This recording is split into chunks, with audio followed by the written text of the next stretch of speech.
2018 চনতে non government যিবিলাক educational institution বা ব্যক্তিগত খণ্ডৰ বিদ্যালয়সমূহৰ মাচুল নিয়ন্ত্ৰণ কৰাৰ কাৰণে এখন আইন কৰা হৈছিল আৰু তাৰ অধীনত এখন নিয়ন্ত্ৰক সমিতি গঠন কৰি পেলাই আমি কাম কাজ আৰম্ভ কৰিছিলোঁ। কিন্তু দেখা গ'ল সকলোবিলাক বিদ্যালয়ে যেনেধৰণে সহায় সহযোগিতা আগবঢ়াব লাগে সহায় সহযোগিতা আগবঢ়োৱা নাছিল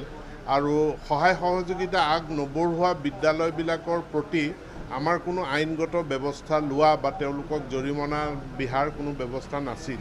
আজি আমি এই সংশোধনীৰ জৰিয়তে আমি সকলো বিদ্যালয়ক ফি ৰেগুলেটৰী অথৰিটিত তেওঁলোকক আবেদন কৰা পঞ্জীয়ন কৰোৱাটো বাধ্যতামূলক কৰা হৈছে আৰু তেওঁলোকে 31 অক্টোবৰৰ ভিতৰত যদি তেওঁলোকে নকৰে আবেদন